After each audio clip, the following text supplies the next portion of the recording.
En el noticiero de Renta 4 Corredora de Bolsa volvemos a analizar los resultados de las empresas del IPSA. Y en esta oportunidad, una generadora eléctrica que tuvo un primer trimestre cuya acción retrocedió en torno a 10%.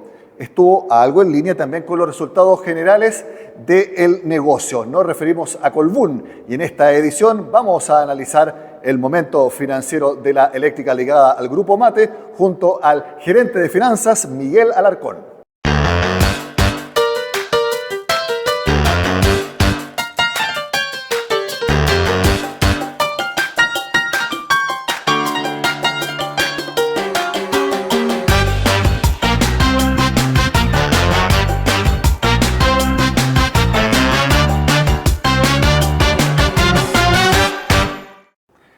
Hecha la introducción, le agradezco a Miguel Alarcón, gerente de finanzas y también administración de Colbún, por estar con nosotros. Miguel, un agrado poder estar en contacto contigo.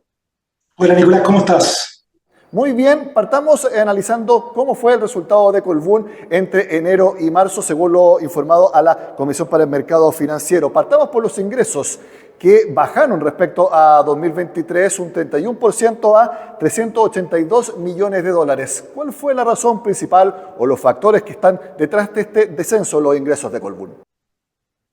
Mira, fundamentalmente tiene que ver con ingresos a clientes libres, los cuales bajaron un poco en parte por su volumen y también bajaron porque, como tú sabes, estos contratos tienen indexadores asociados a CPI, por ejemplo, o a otros indicadores, y eso se experimentaron una baja respecto al trimestre del 2023 y producto de eso el monetario es que vendimos menos. Adicionalmente también el año pasado había un mayor costo marginal de la energía y como Colbún es levemente excedentario en el mercado spot, esa energía se valorizó a un menor precio y generó menor venta. El resultado a través de los clientes libres, uno puede pensar principalmente en la minería. Hemos visto cómo Colbún ha celebrado importantes contratos en el último tiempo, por ejemplo con Codelco, pero uno piensa inmediatamente en una menor producción de cobre, que generalmente es bastante volátil durante el año. Eso puede ser parte de la explicación, pero la verdad que no es que veamos necesariamente una desaceleración de consumo minero. Como te digo, mucho más que el efecto físico, tiene que ver con un efecto monetario del precio de los contratos por los indexadores, que es algo más bien de tenor temporal. Uno podría pensar que ese factor de los contratos y estos indicadores que tú me mencionas se han mantenido, por ejemplo, en el segundo trimestre del año. No, efectivamente uno ve que esos indicadores están recuperando y que esa tendencia debería empezar a cambiar a lo largo del 2024, obviamente dependiendo de la evolución de los indicadores. Uno no tiene cómo hacer futurología respecto a esto. Obviamente tú no nos puedes informar sobre los resultados del segundo trimestre, acá recién de terminar junio, pero uno podría anticipar entonces que ese factor ha mejorado algo respecto a lo que vimos en el primer trimestre. Efectivamente, ese factor ha mejorado y donde sí hay una diferencia bastante notable tiene que ver con la hidrología. Como todos sabemos, en Chile ha estado lloviendo bastante, ha estado lloviendo incluso con más antelación que en otros años pasados y producto de eso uno se debería esperar, y esto es conocimiento público porque hay estadísticas que publica el coordinador, que efectivamente la generación hidro de Colbún y del país en general debería ser mejor que el mismo periodo del año anterior. Eso también es un factor importante para que uno pueda proyectar cómo pueden estar los resultados de Colbún en el segundo trimestre y sobre todo en el tercer y cuarto trimestre de este año. Para el segundo trimestre con bastante probabilidad, porque en el fondo eso ya está jugado de alguna manera. Para hacia adelante, si bien es cierto que tenemos un mayor afluente, que los embalses están en un mayor nivel, siempre tú sabes que Chile todavía depende bastante de las lluvias y producto de eso yo creo que lo prudente es esperar cómo se produzca el resto del invierno para proyectar la hidrología de ahí en adelante. Recuérdanos a las personas que nos están viendo, Miguel, cómo se compone la cartera de fuentes de generación de Colbún. Han crecido mucho en el último tiempo en proyectos solares, en proyectos eólicos, como por ejemplo uno de los más grandes que tienen ustedes, si no me equivoco, o quizás el más grande, que es Horizonte, en el norte de nuestro país, pero actualmente la cartera de proyectos actualmente en producción, tanto eólicos, solares, como también quedan algunas a carbón y como tú mencionas también muy importante las hidroeléctricas, como es el caso de Ralco. Claro, así como números redondos, 45% de la generación es hidroeléctrica, o de la capacidad instalada más bien, fundamentalmente en embalses. Después hay un 5% que es de generación solar. Hay 4 parques, uno muy grande que se llama Diego de Almagro y 3 pequeñitos. Y hay después un 50% que es térmico, y ese 50% es eminentemente centrales a gas, ciclos combinados a gas. El complejo Nehuenco es el más grande ahí. Tenemos, como tú bien dices, una central a carbón que se llama Santa María, que es la única central relevante de base en el sur de Chile, y por eso tiene un rol importante todavía, aunque sea a carbón.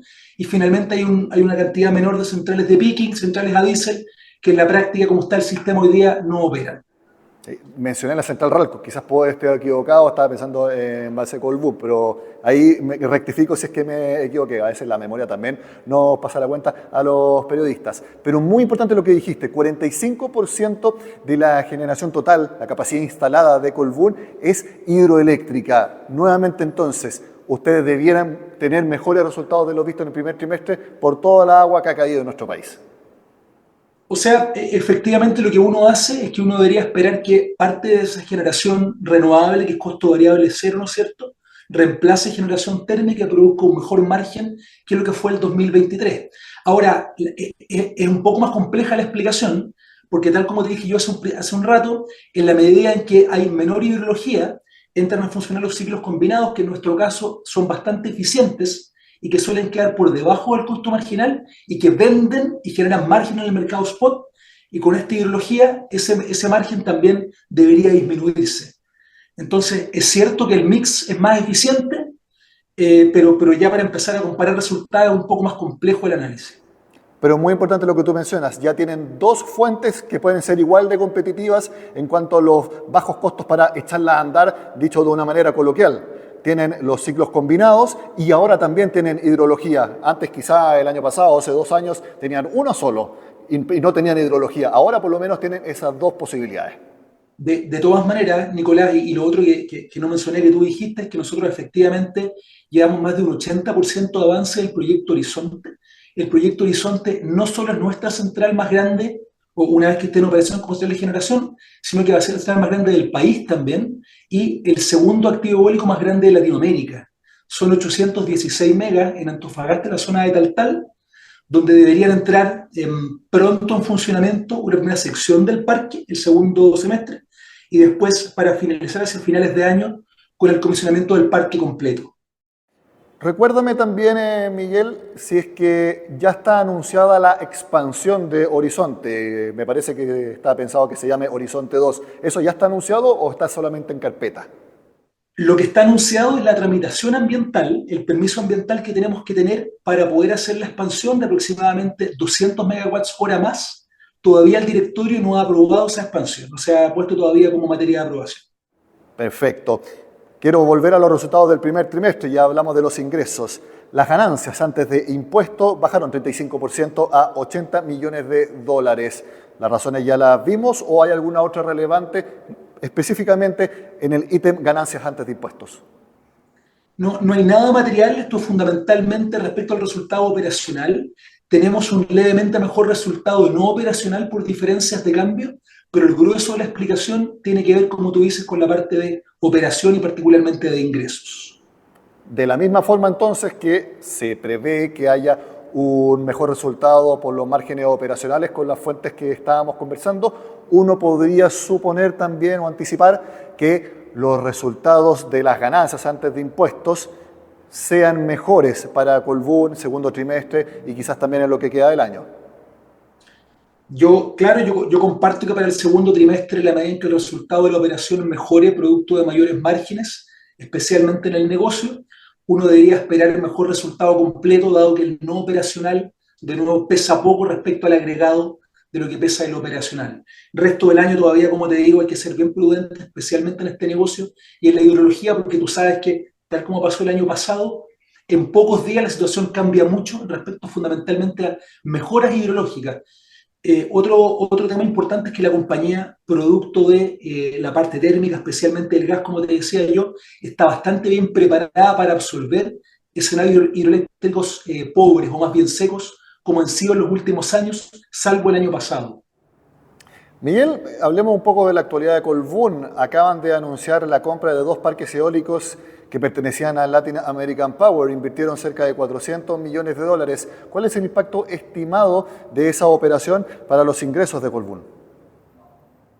Mira, estas son centrales que son efectivamente 240 megas en dos parques eólicos en el norte de Chile y el equivalente en generación son como 600 gigawatt-hora de generación año.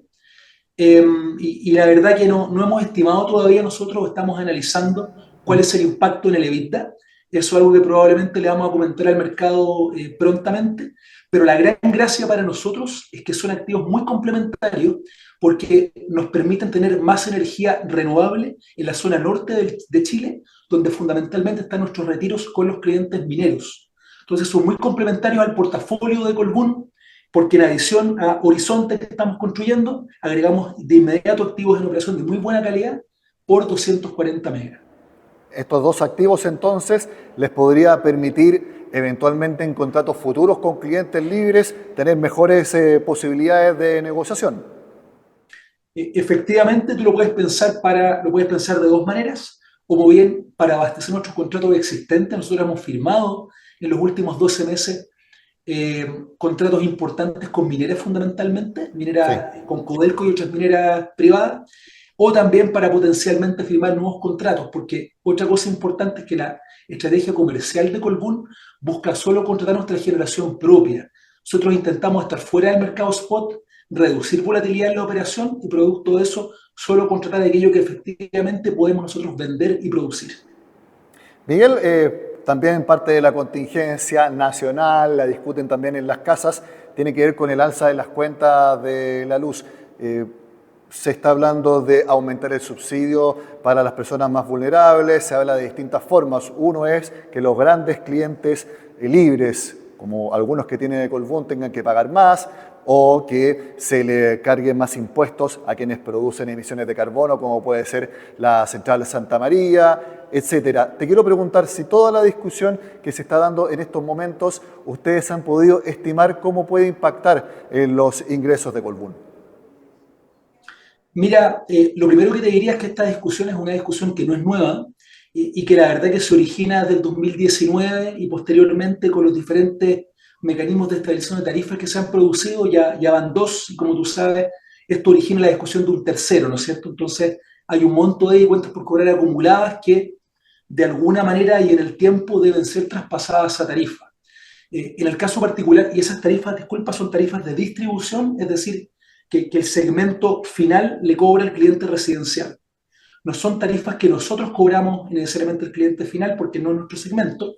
En el caso de Colbún, la verdad que no tiene mucho impacto porque la estrategia de Colbún comercial ha sido en los últimos 5 o 7 años ir migrando desde una distribución bastante 50 y 50 de clientes regulados a clientes libres.